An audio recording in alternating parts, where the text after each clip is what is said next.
அனைவருக்கும் வணக்கம். தேசிய முற்போக்கு திராவிட கழகத்தினுடைய சார்பாக இன்றைக்கு இஃப்தார் நோன்பு திறப்பு நிகழ்ச்சி தலைமை கழகத்திலே நடந்திருக்கிறது. நமது கூட்டணியை சேர்ந்த நம்மளுடைய அன்பு சகோதரர்களை தேமுதிக சார்பாக நாங்கள் இந்த நோன்பு திறப்பில் கலந்துக்கணும்னு அழைச்சோம். அந்த வகையில் அனைத்து கட்சியை சேர்ந்த சகோதரர்களும் இந்த நோன்பு நிகழ்வில் கலந்து கொண்டு சிறப்பித்ததற்கு தேசிய முற்போக்கு திராவிட கழகத்தின் சார்பாக எங்கள் கேப்டன் சார்பாக எங்களுடைய நன்றிகளை அவங்களுக்கு தெரிவித்துக் கொள்கிறோம். இந்த கூட்டணியினுடைய தலைவர் அண்ணன் ஸ்டாலின் அவர்களுக்கும் இந்த நேரத்திலே தேமுதிக சார்பாக எங்களுடைய நன்றிகளை நாங்கள் தெரிவித்துக் கொள்ள கடமைப்பட்டிருக்கிறோம்.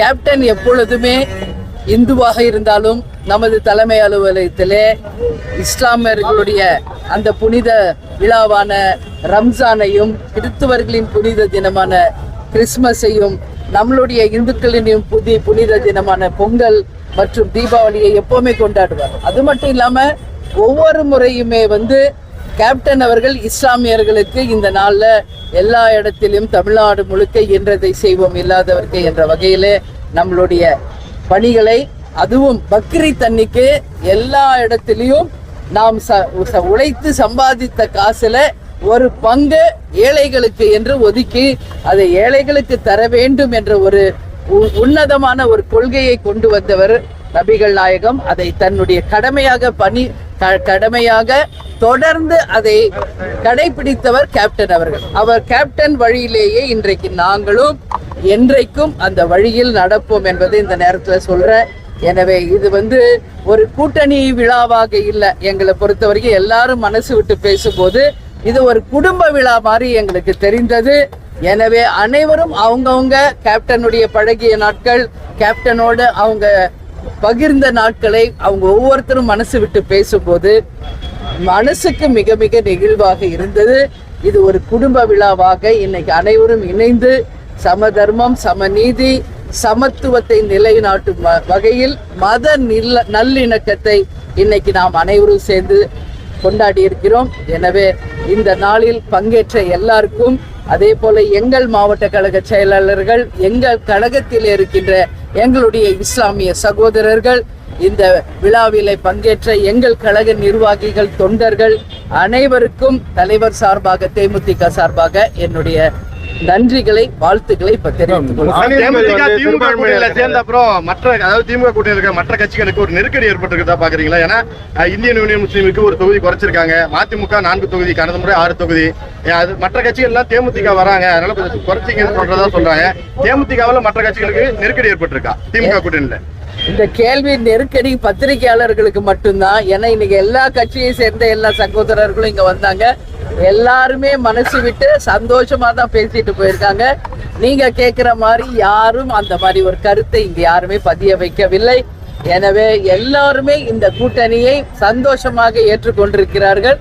இந்த கூட்டணி அண்ணன் ஸ்டாலின் அவர்கள் தலைமையில மகத்தான வெற்றி பெற்று 200 தொகுதிகளுக்கு மேல் வென்று ஆட்சி அமைப்போம் என்பது இந்த நேரத்தில் இல்ல. இது உங்க எல்லாருக்கும் தெரியும். நிறைய கட்சிகள் இணைந்த ஒரு கூட்டணி.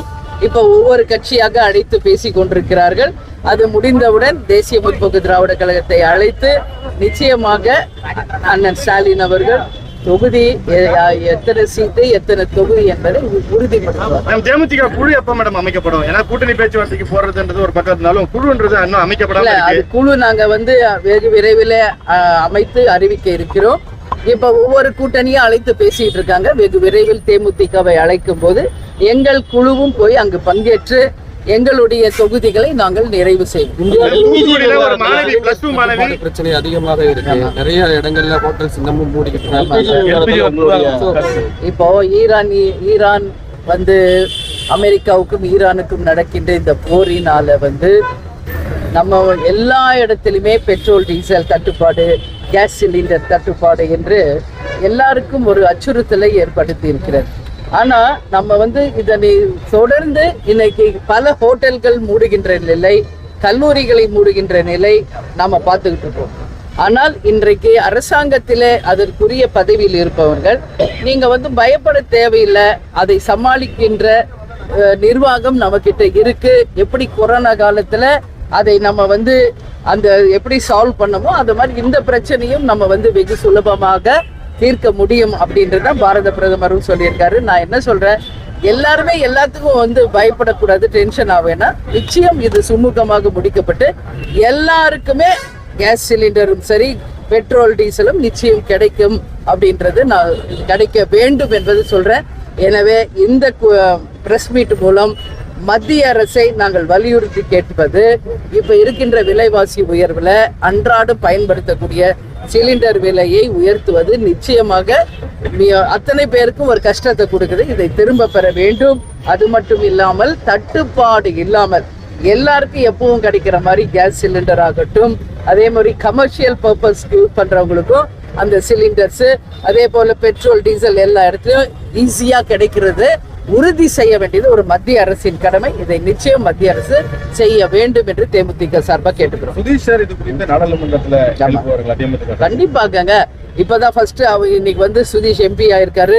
அவர் எம்பியாக அந்த டெல்லிக்கு சென்று அவருடைய கன்னி பேச்சிலேயே நிச்சயம் தமிழ்நாட்டிற்கும் தமிழக மக்களுக்கும் என்னெல்லாம் செய்ய வேண்டி இருக்கிறது என்பதை நிச்சயம் மத்திய அரசின் கவனத்திற்கு கொண்டு செல்வார்.